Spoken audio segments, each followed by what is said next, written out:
ஆண் நண்பருடன் அதிக நேரம் பேச்சு, வீடு புகுந்து இளம்பெண்ணை படுகொலை, கூலிப்படையை ஏவி தீர்த்து கட்டிய ராணுவ வீரர் மீது பெற்றோர் கொடுத்த புகார். நமது சேனல்ல பாத்தீங்கன்னா தினமும் நடக்கக்கூடிய பல்வேறு குற்ற சம்பவங்களை குறித்து உடனுக்குடன் செய்திகள் பதிவேற்றம் பண்ணிட்டு வரோம்.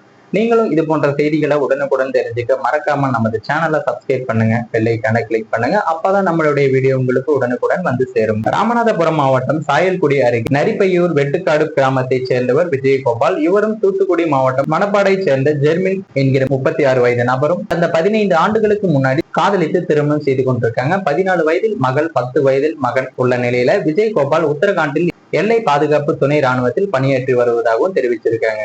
கருத்து வேறுபாட்டால் கடந்த 5 ஆண்டுகளாக இருவரும் பிரிந்து வாழ்ந்ததாகவும் கூறப்பட்டிருக்காங்க. நேற்று முன்தினம் நள்ளிரவு ஜெர்மின் வெட்டுக்காடு வீட்டில் மகன் மகளுடன் சாப்பிட்டுக் கொண்டிருந்திருக்காரு. அப்போது முகமூடி அணிந்து வந்த 2 மர்ம நபர்கள் குழந்தைகள் கண் முன்னே ஜெர்மினை ஆயுதங்களால் கொடூரமாக வெட்டி கொலை செய்துவிட்டு அங்கிருந்து தப்பியும் ஓடி இருக்காங்க. இது குறித்து சாயல்குடி போலீசார் வழக்கு பதிந்து மர்ம நபரையும் தேடி வராங்க. கொலையான ஜெர்மினியின் பெற்றோர் ராமநாதபுரம் எஸ்பி சந்தீஷிடம் கொடுத்த புகார் மனுவில் ஜெர்மினியை அவரது கணவர் விஜயகோபால் தான் ஆள் வைத்து கொலை செய்ய வாய்ப்புள்ளது என கூறியிருக்காங்க. சாயல்குடி போலீசார் கூறும்போது விசாரணையில் ஜெர்மின் பிற ஆண் நண்பர்களுடன் போனில் அதிகமாக பேசியதும் தெரிய வந்திருக்கு.